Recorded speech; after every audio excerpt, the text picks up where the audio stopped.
Hey, hello everyone, and welcome back to my channel named Learning to Learn. So yes, I'm up here with a new video related to research. Many of the people and many of the students had doubt related to how to do PhD, how to apply for PhD, how to make a research proposal, and how to actually start using various methods or various modes to start a research, right? Many things. So in this particular series, I have just uploaded two videos. The first one is how to actually prepare for PhD, or what are the things you require to do PhD, right? So this is the video in the English. The same video is available in Hindi as well as in Telugu if you are comfortable more in Hindi or Telugu, right? Now, next topic was an interview with Sanket, one of my students, that he actually published the research papers. So it was an interview regarding his particular experience, that how did he do the research paper and how did he publish the research paper, right? Now, continuing the same series, today we will talk about one of the very important topics, that is how to choose your research topic. This is one of the most confusing topics. This is one of the most asked questions from my students, so that is why this is really important for you guys. So, research topic. Of course, research topic is really necessary. If you don't have a research topic, you will not be able to start a research or start a PhD. So the first thing in any research proposal or any research paper or even a PhD, you need a research topic, right? So many of the students, they directly ask me that, ma'am, what should be my research topic? Or ma'am, please tell me a research topic. Ma'am बताइए ना किस चीज़ पे research करूँ. Now understand, research topic is a very personal thing.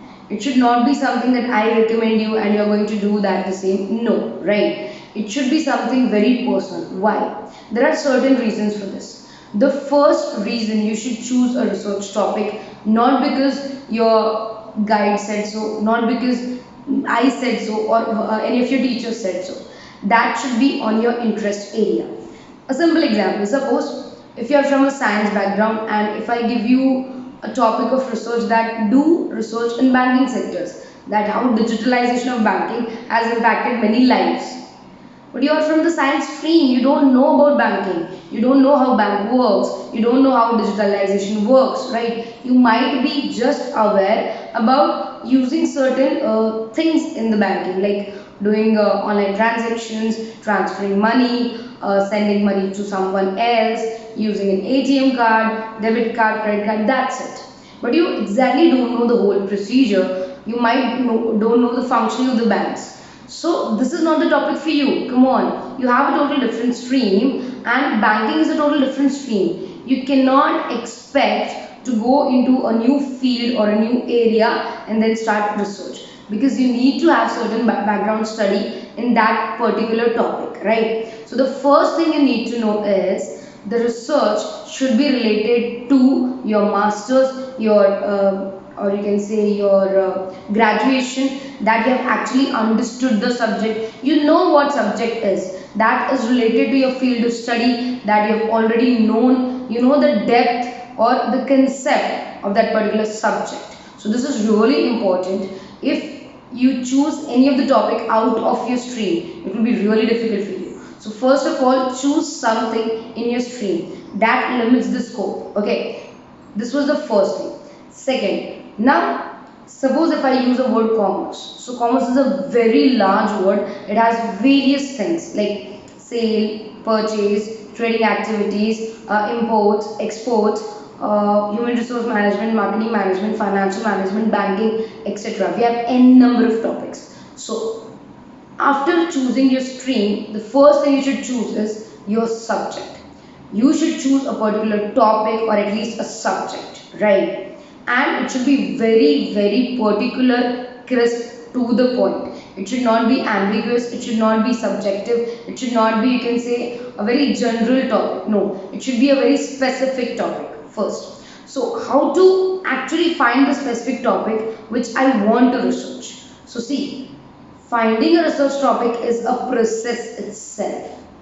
Fine, you have to go through various steps to actually find the topic which on which you would do research, right? So let us start understanding one by one what should be the step-by-step procedure, or what should be the steps you should follow to actually find a perfect research topic for you.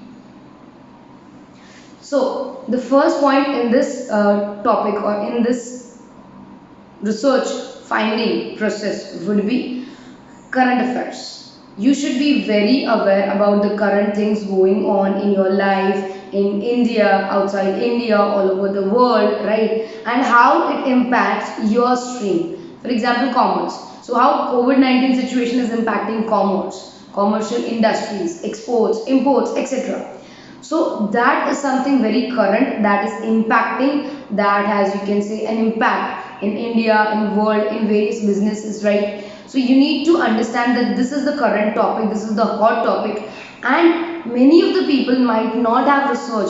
So you have a good research gap, right? So this is one of the approaches where you can actually try to find a topic in the current affairs, or in the current scenario which is going on in the country and the world first. But by chance, if there is nothing going, if there is nothing very new, right, then the things already happened in the past, right? You can choose that topics. That can also be one of the approaches. For example, if I talk about commerce, a Yes Bank, right? There was a huge problem with the Yes Bank, and RBI had to take it over, and many things happened, right? Then you can study that particular thing, that what actually happened in the past, right? What are the, you can say, warning signals for banking sector, how Yes Bank coped it up, how RBI took over, what are the measures RBI has taken. So these are the things which you can do, right? So either you can do with the present thing or with the past thing, or you can also do one thing, that is future. Like in coming futures, what would be the impact, or what would be the things we could expect, or what would be the changes we are doing today, what it would result in our future.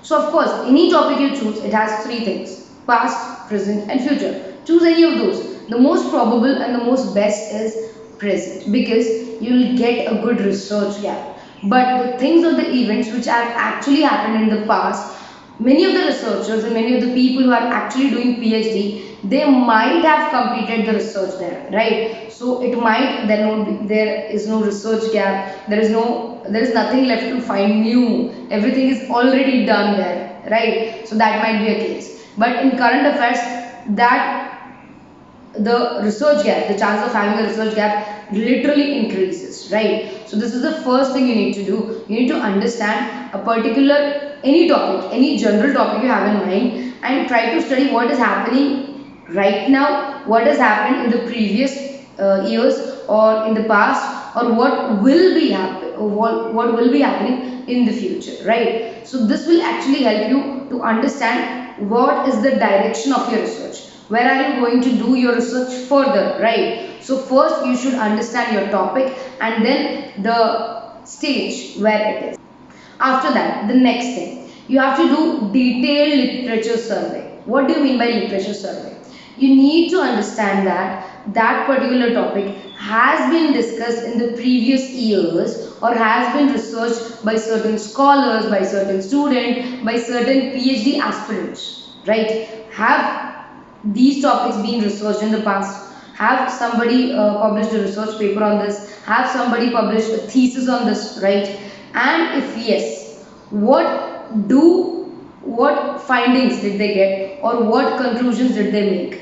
This will actually help you to understand what exactly the research has been done, and what is there, what is the scope, or what there is a research gap that you can actually use to make your research, right? So this is really important. If you don't do literature survey, you might end up doing the same research which somebody has done in the past, and now it has no relevance. So please don't do that. Don't waste your time, energy, efforts, money on doing the same research again, right? Because ultimately it might not result into some different thing. It might result into the same thing which has been already done. Okay, so literature survey is really important. After literature survey, you'll get a clear view that what exactly has been done, what is to be done. So you'll get exactly a scope or area that is still remaining, and that you can use an opportunity to make a research topic, right? So after this only you'll be able to come up, or you'll be able to come up with a tentative or conclude a tentative title for your research, right? So these are the steps you need to follow. You need to first understand what are your topic, or what is your interest area. If you're not interested in that particular research, if you're not interested in that particular topic, if you have no idea about that particular topic, please don't do it. That is really a stupid mistake which you're going to do and continue to do in the next 3 years. So please don't do it. The first one is your research interest, right? Or your interested topics. The second is that topic related to your stream? Yes, very good. And if it is related to your stream, you should understand the stage which you are going to research, the present, past, or the future. After that, you can do a literature survey and then ultimately conclude what should be your research topic, right? So this was a step-by-step guidelines or a step-by-step process that how actually to find a research topic that would really help you to make a good PhD and a fruitful PhD for you as well as to the various people and the society. So I hope this video helps you. Take good care of yourselves, and these are two of my different channels. You can follow this to get awesome content, and this is the video which I have published in the latest, which would help you in some way or other. So I hope you enjoy this. Subscribe to my channel if you want to see the same videos, or if you want to see more of these videos, as well as two more important things. You can get the same video in Hindi as well and in Telugu as well, so that you can see the videos according to your comfort level. Take good care of yourself. Study hard. Bye bye.